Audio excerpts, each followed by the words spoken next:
Leyviller, village de 500 habitants, situé à une soixantaine de kilomètres de Metz. Viens, prends une fleur. Est-ce que celle-là est jolie? C'est ici que vivent Déborah et sa fille Mélissa. Là, viens, on va montrer à papa tout ça. Mais Mélissa, 2 ans et demi, n'a jamais connu son père. Vas-y, va montrer à papa. Voilà, c'est bien mon cœur. On essaie de même de venir des fois 2 à 3 fois par jour, ça dépend. C'est que comme ça qu'elle peut rendre visite à son père. On l'a toujours dans notre cœur, dans notre tête, mais là c'est différent. C'est là où il repose, donc c'est important. Oui. Carmelo a été tué alors que Déborah était enceinte de 7 mois. C'est pas évident. Dès que je suis sortie de la maternité, elle a connu le cimetière. Fais un bisou à papa.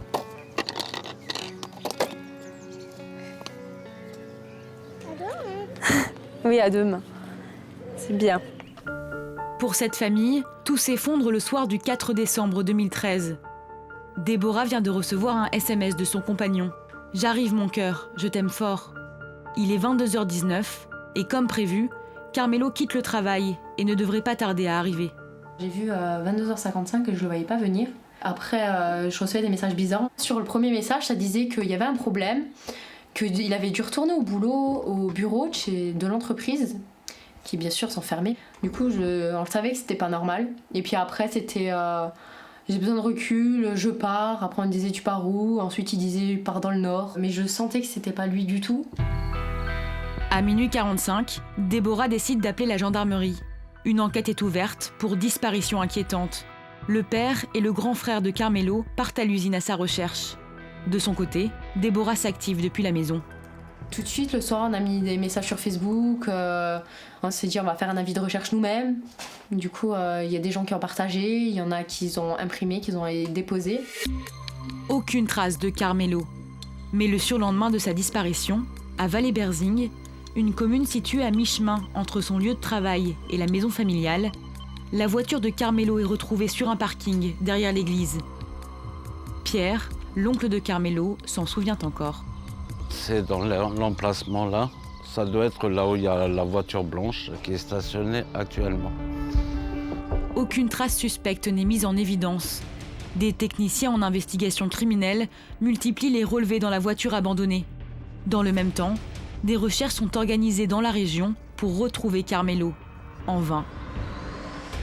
Mais à seulement quelques minutes en voiture de ce parking, 2 jours après, des promeneurs font une macabre découverte. Voilà, le corps a été juste retrouvé sur l'herbe haute, sur le talus supérieur, qui se trouve bien devant moi. Le corps est caché dans un bosquet en bordure d'une route départementale. Carmelo présente des blessures à la tête d'une rare violence. À une trentaine de mètres en contrebas, sur l'aire de stationnement, un détail interpelle les enquêteurs. Ils ont trouvé des flaques d'eau là, dans des petites cuvettes d'eau. Il y avait quelques traces de sang. Pour les gendarmes, ces traces de sang indiquent que le corps a été traîné depuis cette aire de stationnement jusqu'au lieu où il a été découvert. Carmelo était alors encore vivant. Des traces au niveau de ses pieds formant des arcs de cercle laissent penser à une lente agonie. Mais qui a tué Carmelo Castronovo, un futur père de famille sans histoire et apprécié de tout le village? C'est en Moselle que Carmelo voit le jour et grandit. Il est le second d'une fratrie de 5 enfants. Ses parents, arrivés de Sicile dans les années 50, ont gardé du pays l'esprit de famille. Et lorsque Carmelo quitte la maison, c'est donc pour rendre visite à la famille, toujours et encore. Il passe entre autres beaucoup de temps chez sa tante, Rita. Voilà, cette photo-là, c'est Carmelo, hein. Elle est bien grande. Et voilà, je l'ai comme ça près de moi tous les jours. Mais était exactement dans la réalité, elle était comme ça, hein, avec ce sourire. Carmelo, c'est le bout en train, mais aussi la colonne vertébrale de la famille. Il avait un bon cœur, il était vraiment un caractère vraiment très très gentil. Je me rappelle, c'est lui qui m'avait donné mon premier ordinateur. C'est grâce à Carmelo que je manie la souris et allumer et éteindre l'ordinateur. Et je sais faire pas mal de trucs maintenant. Après une adolescence et une scolarité sans histoire, Carmelo est embauché à 20 ans dans une boulangerie industrielle. Une société que le papa de Carmelo connaît bien, car il lui est arrivé de l'y emmener. Carmelo, il travaille à l'usine là-bas où il y a le panneau. C'est dans cette usine que Carmelo rencontre Déborah en mai 2012. Elle vient d'être embauchée comme intérimaire. Comme il était comme chef, petit chef, pas un grand chef, un petit chef. Alors il disait à Déborah, tu me fais ça, comme ça, pour rigoler. Seulement voilà, Déborah à l'époque vit déjà en couple. Elle est la compagne d'un certain Kevin Weber depuis plusieurs années. Lui aussi travaille dans cette même boulangerie. Depuis 2005, le couple s'est installé dans ce village de Moselle, à Fouchwiller. Mais après 7 ans de vie commune, lorsque Déborah rencontre Carmelo, elle décide de rompre. Déborah s'installe alors rapidement à Leiwiller, chez les parents de Carmelo. 6 mois plus tard, elle tombe enceinte. Carmelo buvait beaucoup de café. Ouais, je buvais beaucoup avec lui. Ouais. C'est après que je tombe enceinte qu'il voulait plus que je boive de café. Parce qu'il disait que c'était pas bon pour la petite. Normal, pour la petite. Le jeune couple se fiance et projette de se marier. Sur une des photos où on le voit bien. Celle-là, c'était au tout début, on était ensemble. Nous, toujours ensemble, tout le temps collés. C'est lui qui m'a montré ce que c'était l'amour, vraiment. C'est avec lui que j'ai su ce que c'était d'aimer quelqu'un. Et je l'aimerai toute ma vie, jusqu'à mon dernier souffle. Et il me manque beaucoup trop, maintenant. À qui je veux appeler, c'est très dur pour moi, maintenant.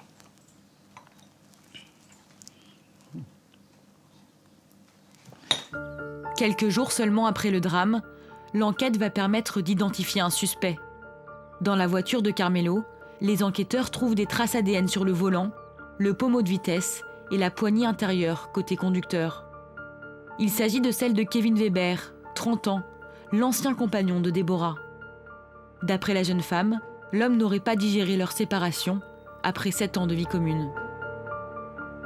Il avait juste mal pris la rupture, mais en même temps, il voulait rester ami. Et puis au fil du temps, ouais, il est devenu à un moment donné, ouais, il a pété les plombs. Je crois que c'était en octobre, où là, c'était très violent, sans aucune raison. Il m'avait juste dit, de toute façon, je te pourrirai la vie. Bon, sur le coup, j'ai pas vraiment fait attention, parce que c'est des phrases qu'on dit, des fois on est énervé, et voilà. 2 mois après leur rupture, Déborah dissout le Pacs qu'elle avait contracté avec Kevin. Un pacte civil de solidarité très particulier, comme nous l'explique Maître Corbra, l'avocat de la famille de Carmelo. On peut voir en effet que, s'agissant de la dissolution du Pacs, les contractants ont prévu une indemnité de 15 000 € à titre de préjudice en cas de rupture, et que cette indemnité est même triplée, c'est-à-dire 45 000 € pour le cas où la rupture serait liée à une tromperie. Kevin écrit plusieurs lettres à Déborah, réclamant selon lui son dû, la somme de 45 000 €. Je te demande de faire le nécessaire sous quinzaine afin de régler ce préjudice ou de me proposer un accord, faute de quoi la demande sera faite au juge aux affaires familiales du tribunal compétent. Et c'est effectivement cette démarche que va entreprendre Kevin Weber. En toute logique, le magistrat en question va se déclarer incompétent pour statuer sur une telle demande. L'ADN dans la voiture, une rupture non digérée et un différend financier font peser sur Kevin de lourds soupçons, d'autant plus que les enquêteurs trouvent un autre élément à charge. Les investigations téléphoniques vont permettre de constater que tant le portable de Kevin Weber que celui de Carmelo Castronovo vont suivre un itinéraire identique la nuit de sa disparition. Ce qui laisserait penser que les 2 hommes étaient ensemble ce soir-là. 15 jours après la découverte du corps, Kevin est placé en garde à vue. Son avocate, Maître Muller, est présente pour l'assister. Dès la disparition de Carmelo Castronovo, Kevin Weber sait que Déborah Houpin l'accuse d'être à l'origine de la disparition de son compagnon. On est dans des petits villages où la rumeur va se propager assez rapidement. Il va déposer une plainte pour diffamation dans le cadre de ces rumeurs. Tout ça montre une vraie volonté de ne pas, en tout cas de faire face aux accusations qui sont portées contre lui. Le juge d'instruction décide malgré tout de mettre en examen Kevin pour assassinat et le place en détention provisoire. Nous sommes alors en 2014. Plus de 2 ans après, Marie-Claude, son amie d'enfance, continue de lui rendre visite 2 fois par semaine à la maison d'arrêt de Mesqueleu. On était très proches, il venait tout le temps à la maison aider mes parents. C'était toujours un garçon souriant, très calme. Si maintenant, on va dire, son meilleur ami, il est en panne avec la voiture, il venait tout de suite l'aider. C'est ce que je dis, il vient tout le temps à l'aide des autres. Il est vraiment calme, avec ses mots un peu secs, mais il est calme. C'est pas quelqu'un qui taperait quelqu'un, quoi. Sa place, elle est dehors et pas là-dedans, quoi. Par la voix de son avocat, Kevin donne aujourd'hui sa version des faits. Il aurait eu rendez-vous avec Carmelo ce soir-là pour régler la question des 45 000 €. Carmelo lui aurait proposé sa voiture en dédommagement. Et les deux hommes vont donc partir essayer ce véhicule dans les villages alentours. Kevin Weber sera donc au volant du véhicule, ce qui va expliquer qu'on puisse après retrouver des traces sur le volant, sur le levier de vitesse et sur le frein à main, les portières de ce véhicule. Et pour Maître Muller, l'enquête n'est pas allée jusqu'au bout. Des relevés ADN ont été prélevés sur la dépouille de M. Castronovo. Et sur sa basket gauche, on a retrouvé l'ADN d'une personne tierce qui n'est pas Kevin Weber. La question peut donc se poser de l'intervention d'un individu qui n'a pas été identifié. Des éléments qui n'ont pas convaincu le juge. Après 2 ans et demi d'incarcération, Kevin Weber est renvoyé devant la cour d'assises de Metz pour être jugé. La famille de Carmelo attend beaucoup de l'audience, car pour elle, il reste encore de nombreuses zones d'ombre. Je comprends pas. Comment il aurait fait pour intercepter Carmelo, surtout là-bas à l'usine où il y avait quand même des gens encore qui rentraient, qui sortaient, et puis s'il aurait crié, quelqu'un aurait entendu. Donc je sais pas. Est-ce que ça a été fait là-bas? Est-ce que ça a été sur la route? Est-ce qu'ils étaient à plusieurs? Je sais pas. Le gars, il pouvait pas faire tout seul. Le bloquer pour l'attacher, le bloquer dans sa voiture, tout seul, il pourra pas le faire. En détention provisoire depuis plus de 2 ans, l'homme nie farouchement être un assassin, comme nous l'explique son avocate. Aujourd'hui encore, c'est sa position. Il se dit innocent des faits dont on l'accuse et c'est la position qu'il défendra devant la cour d'assises. Son procès s'ouvre dans quelques mois. C'est pour le papa de Carmelo l'espoir d'obtenir des réponses. Il faut bien savoir qu'est-ce qui s'est passé, où l'ont trouvé, vraiment, où l'ont tué, comment. C'est ça qui m'intéresse le plus. Kevin Weber est-il le coupable idéal, victime de son passé, ou l'auteur odieux d'un crime passionnel? Pour le moment, il reste donc toujours présumé innocent. S'il est reconnu coupable, il encourt la réclusion criminelle à perpétuité.